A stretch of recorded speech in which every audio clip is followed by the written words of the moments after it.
Senator Ted Kennedy was widely considered the rock of the Kennedy family, but for many years he seemed ill-suited for the part. CBS News correspondent Michelle Miller reports. Ted Kennedy seemed a man cut in two, a prolific elder statesman on one side, brazen bad boy on the other. He was like the playboy of the Western world. Biographer Edward Klein says early on, the youngest of the Kennedy nine seemed to get a free pass. As the others had to achieve according to their father and mother's standards, he could get their attention by being the clown, the cut-up. Klein says Kennedy's demerits were many. He'd been kicked out of college for cheating, and in 1969, there was the Chappaquiddick accident.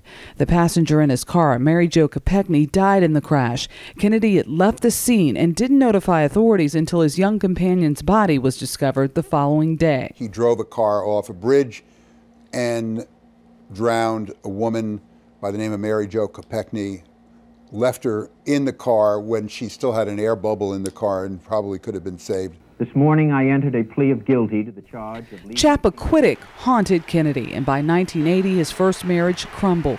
The rest of the decade, Klein says, his reputation with women and booze spun out of control. By 1991, Kennedy hit rock bottom after a night of bar hopping with relatives. This is a mature man taking these young boys out for a romp with some women.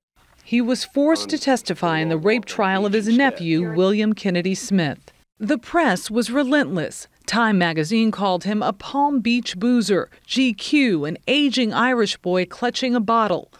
But then something happened. What was the great change agent? Vicki, Reggie, his wife.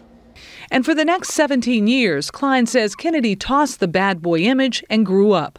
Still, reflecting on those troubled years was never easy.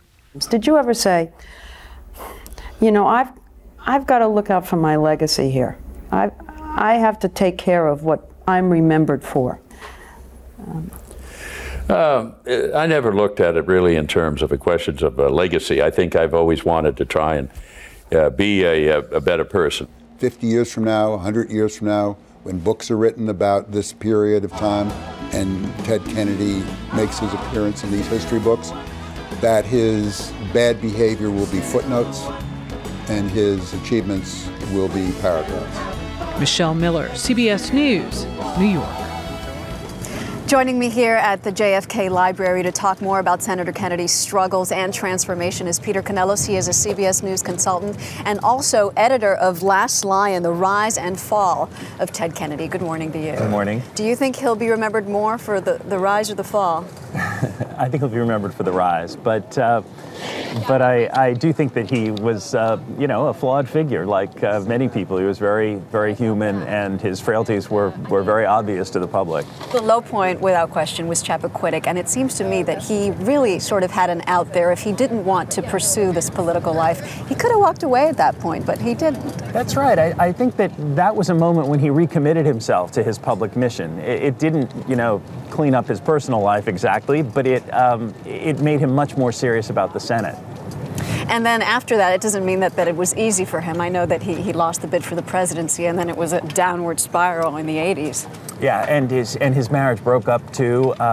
So he had a kind of raucous dating life in the 80s. He was a fodder for tabloids. You know, his defenders will say that, you know, none of the women ever felt they were treated badly by him, but the whole process of heavy drinking and serial dating was kind of undignified for a person in his position. There were some crazy stories back then, weren't there? Oh, absolutely.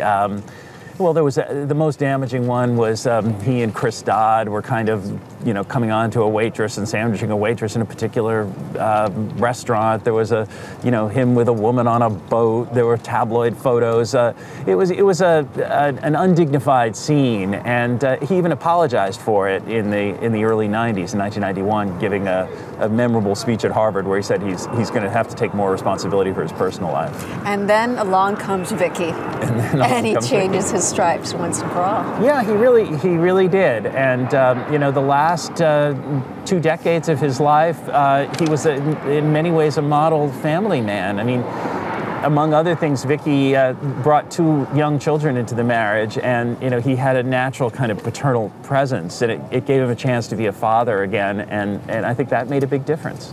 And I think that's what people will remember him for. Peter Canellos, Absolutely. thank you so much.